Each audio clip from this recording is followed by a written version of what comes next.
Bismillahirrahmanirrahim. Assalamu alaikum dear students. Welcome back once again to our YouTube channel Al-Wajid Academy of Sciences.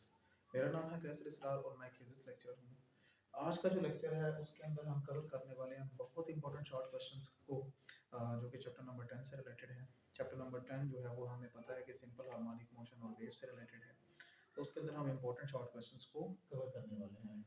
तो जो paper point of view से बहुत important short question है हमने उनको उठाया है और इंशाल्लाह हम आपके सामने ये सारी चीज़ें रिप्रेजेंट करेंगे। इसके अंदर एक सेकंड पेंडुलम भी होगा, तो वो भी हम एक्सप्लेन करेंगे आपके सामने कि वो क्या होता है और उसको यूज़ करते हुए हम फ्रीक्वेंसी को कैसे फाइंड आउट करते हैं। तो चलिए स्टार्ट करते हैं। तो सबसे पहले हमने डिस्कस करना है वाइब्रेशन और ऑसिलेशन को। वाइब्रेशन या ऑसिलेशन क्या होता है वो मैं आपको बताता हूँ। देखिए, हमने आपके सामने एक डायग्राम को कंस्ट्रक्ट किया है जिसमें एक सिंपल पेंडुलम है और सिंपल पेंडुलम अपनी मीन पोजीशन से एक एक्सट्रीम पोजीशन तक पहुंचा हुआ है। इसकी एक्सट्रीम पोजीशन को लेट अस अज्यूम दैट हम मान लेते हैं कि वो ए पोजीशन पे है और वो जितना डिस्प्लेसमेंट कवर करता है वो है एक्स। तो ऑसिलेशन या वाइब्रेशन ये एक ही चीज़ के दो नाम हैं। ये ऑसिलेशन क्या होता है?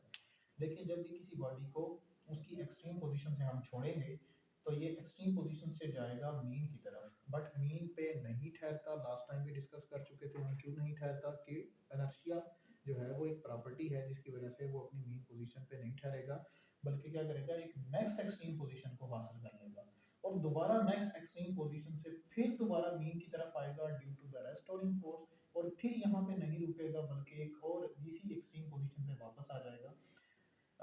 किसकी वजह से? इनर्शिया की वजह से। तो इस दौरान ये एक चक्कर या एक साइकिल मुकम्मल कर लेगा। तो वाइब्रेटरी मोशन करते हुए जितनी भी बॉडीज होती हैं उनके एक चक्कर या एक साइकिल को हम उसका एक ऑसिलेशन या एक वाइब्रेशन बोलते हैं। तो इसकी डेफिनेशन क्या बनती है? One complete round trip of a vibrating body is said to be oscillation और वाइब्रेशन। तो यहीं तक उसकी डेफिनेशन बनती है।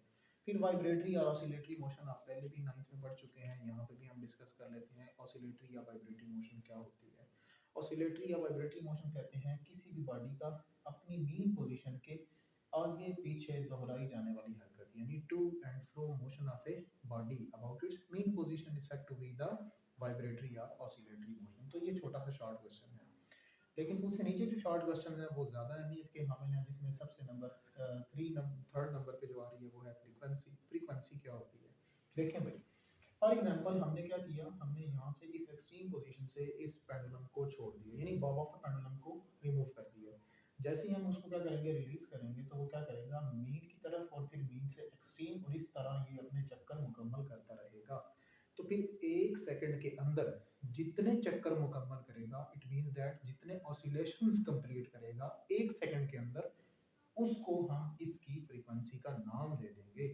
तो डेफिनेशन फ्रीक्वेंसी की क्या बनती है, यहाँ पे फिर हम फ्रीक्वेंसी को सारा डिटेल में डिस्कस कर लेते हैं। फ्रीक्वेंसी, तो फ्रीक्वेंसी क्या बनी थी?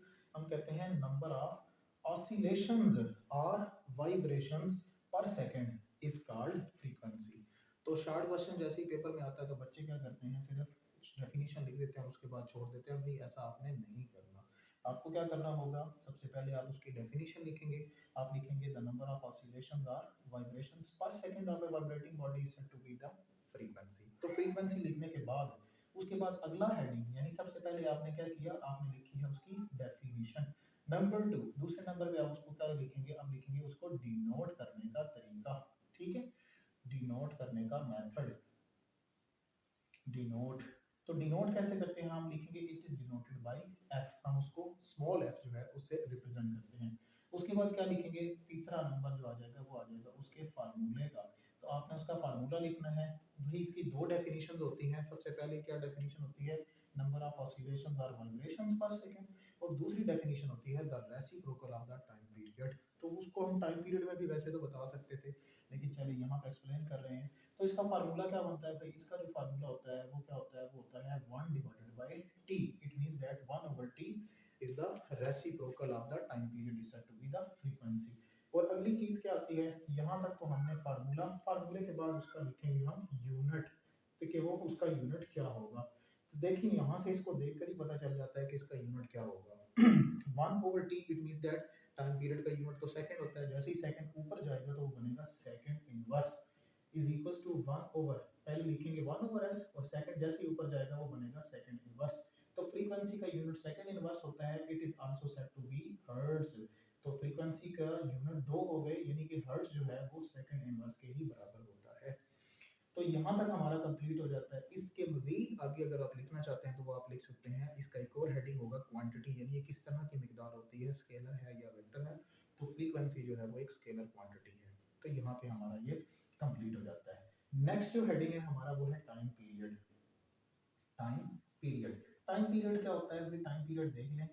टाइम पीरियड कहते हैं ये अगर आपने यहाँ से इसी बॉब ऑफ द पेंडुलम को एक्सट्रीम पोजीशन से छोड़ा है, तो एक्सट्रीम पोजीशन से छोड़ने पर वो क्या करेगा, वो एक चक्कर या एक साइकिल जितने टाइम में कवर करेगा, उस टाइम को हम इस बॉब ऑफ द पेंडुलम का या इस पेंडुलम का टाइम पीरियड बोलेंगे। यानी फिर डेफिनेशन क्या बनती है, हम कहते हैं the time required to cover one oscillation और one vibration is said to be the time period. तो ये भी सेम टू सेम उसी तरह से है। यानी आपने क्या करना है, आपने इसको डिफाइन करना है। इसकी भी दो डेफिनेशंस बनती होंगी। कैसे, सबसे पहले तो हमने जैसे वहां पे ऑसिलेशंस पर सेकंड फ्रीक्वेंसी के लिए बोला था, यहाँ पे कहेंगे the time required to cover one oscillation और one vibration is said to be the time period. दूसरे नंबर पे इसकी डेफिनेशन क्या बनेगी, जैसे यहाँ पे बोला था कि फ्रीक्वेंसी जो है वो टाइम पीरियड का रेसिप्रोकल है। अगर टाइम पीरियड उधर चला जाए तो इस फ्रीक्वेंसी जो है वो इसके नीचे आ सकती है। It means that 1 over f आ जाएगा। तो ये बनेगा reciprocal of the frequency is also called time period. दूसरे नंबर पे आती है डेफिनेशन के बाद आता है डिनोट। तो हम इसमें डिनोट का मेथड जो है वो कवर कर चुके हैं। यानी डिनोट कैसे किया जाता है, हम लिखेंगे it is denoted by capital T. Definition denote, उसके बाद अगली चीज आती है फार्मूला। तो देखा जाए तो भाई फार्मूला जो है वो भी कवर हो चुका है। टी इज इक्वल टू क्या होता है, 1 ओवर है। लेकिन इसके अंदर मजीद दो फार्मूला ही जो है वो लाई करेंगे। कौन कौन से, नंबर 1 एक होगा फॉर पेंडुलम। फॉर पेंडुलम, तो पेंडुलम जो है पेंडुलम पेंडुलम जो है उसके लिए टाइम पीरियड का फार्मूला होता है T is equal to 2 pi L over g square root. ये, या फिर अगर हम मैथ स्प्रिंग सिस्टम की बात कर रहे हैं तो मैथ स्प्रिंग सिस्टम जो है उसके अंदर थोड़ा सा डिफरेंट हो जाएगा। मैथ स्प्रिंग सिस्टम में क्या होगा, मैथ स्प्रिंग सिस्टम में आ जाएगा भाई T is equal to 2 pi m divided by k, उसका स्क्वायर रूट।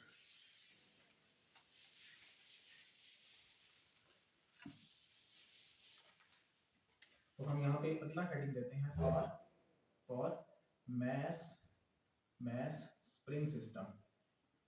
और मैथ स्प्रिंग सिस्टम, जो मैथ स्प्रिंग सिस्टम होगा तो मैथ स्प्रिंग सिस्टम के लिए हमारे पास जो फार्मूला बनेगा वो बनेगा T is equal to 2 pi m divided by k, और इसका क्या आ जाएगा, स्क्वायर रूट। तो ये जो चीजें हैं ये तो हमारी सब मैथ स्प्रिंग सिस्टम तक कवर हुई हैं। नेक्स्ट जो हमारा हेडिंग है वो देख ले, वो है हमारा वेवलेंथ का। नेक्स्ट हेडिंग है हमारा वेवलेंथ। वेवलेंथ, तो इसकी डेफिनेशन बहुत आसान है, मुश्किल नहीं है। वेव जो है, वेवलेंथ क्या होती है, हम कहते हैं ये फॉर एग्जांपल एक वेव बनी हुई है। Total length of the wave, यानी एक वेव की जितनी लंबाई होती है उसको वेवलेंथ कहा जाता है। तो यहाँ से डेफिनेशन बनेगी the total length of wave is said to be the wavelength. लेकिन यहाँ पे डेफिनेशन लिख के छोड़ नहीं देना, बल्कि उसे आगे स्टार्ट भी करना है। उसके बाद आप लिखेंगे it is denoted by lambda. Lambda के फौरन बाद आप लिखेंगे इसका फार्मूला। इसका फार्मूला होता है lambda is equals to v divided by f। v का मतलब है स्पीड ऑफ द वेव और f का मतलब है फ्रीक्वेंसी ऑफ द वेव। और डेफिनेशन डिनोट फार्मूला, और फार्मूले के बाद आपने लिखना है इसका यूनिट। तो इसको देखकर भी वो चीजें पता चल जाती हैं कि इसका यूनिट क्या हो सकता है। इसका यूनिट होता है भाई, अगर आप स्पीड का यूनिट लिखना चाहते हैं वो होगा मीटर पर second. In the same way अगर आप क्या करेंगे, अगर आप फ्रीक्वेंसी का लिखना चाहते हैं तो हर्ट्ज भी होता है। और मैंने आपको पहले भी बताया था कि हर्ट्ज और सेकंड इनवर्स ये दोनों आपस में बराबर होते हैं। ये यहाँ पे हम इस बात को प्रूव कर चुके हैं। हर्ट्ज और सेकंड इनवर्स आपस में बराबर है। इट मींस दैट यहाँ से सेकंड इनवर्स से कैंसिल हो जाएगा, तो आपके पास बचेगा सिंपल मीटर। तो वेवलेंथ जो होती है उसको मीटर से डिनोट किया जाता है। और लास्ट जो आज का हमारा शॉर्ट क्वेश्चन है वो है एम्पलीट्यूड। एम्पलीट्यूड, एम्पलीट्यूड क्या होता है, इसी वेव को देखकर ही आपको बताया जा सकता है कि एम्पलीट्यूड क्या होता है। ये जो बॉटम लाइन होती है इसको हम मीन लाइन भी बोलते हैं। मीन लाइन से थोड़ी लेकर किसी भी मैक्सिमम डिस्प्लेसमेंट, यानी उसको अपर पोर्शन जो होता है उसको क्रेस्ट बोला जाता है। तो क्रेस्ट मैक्सिमम पॉइंट जो क्रेस्ट का होता है उस वहां तक का डिस्टेंस उसको हम बोलते हैं एम्पलीट्यूड। तो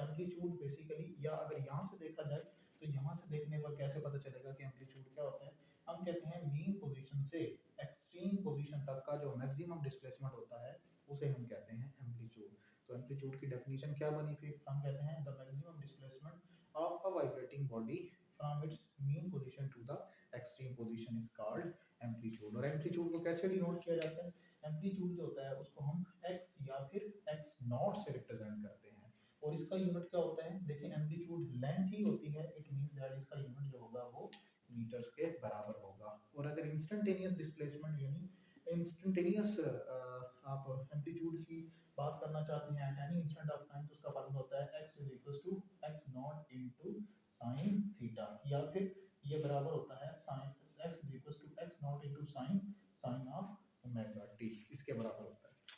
तो यहाँ तक जो है आज का हमारा लेक्चर जो है वो ख़त्म होता है। इंशाल्लाह नेक्स्ट लेक्चर के अंदर हम डिस्कस करेंगे frequency of the second pendulum कि वो किसके बराबर होती है, उसको मालूम कैसे किया जाता है। और उसके अलावा जो इस चैप्टर के इंपॉर्टेंट लॉन्ग क्वेश्चंस हैं जो पेपर पॉइंट ऑफ व्यू से बहुत इंपॉर्टेंट है, इंशाल्लाह नेक्स्ट लेक्चर में डिस्कस करेंगे। अगर आपने हमारा जो चैनल है वो सब्सक्राइब नहीं किया तो सब्सक्राइब कर लें और बेल आइकन को प्रेस कर दीजिएगा ताकि नेक्स्ट आने वाली जो वीडियो है वो आप तक पहुंच सके। तब तक के लिए हमें दीजिए इजाज़त, अल्लाह हाफिज़।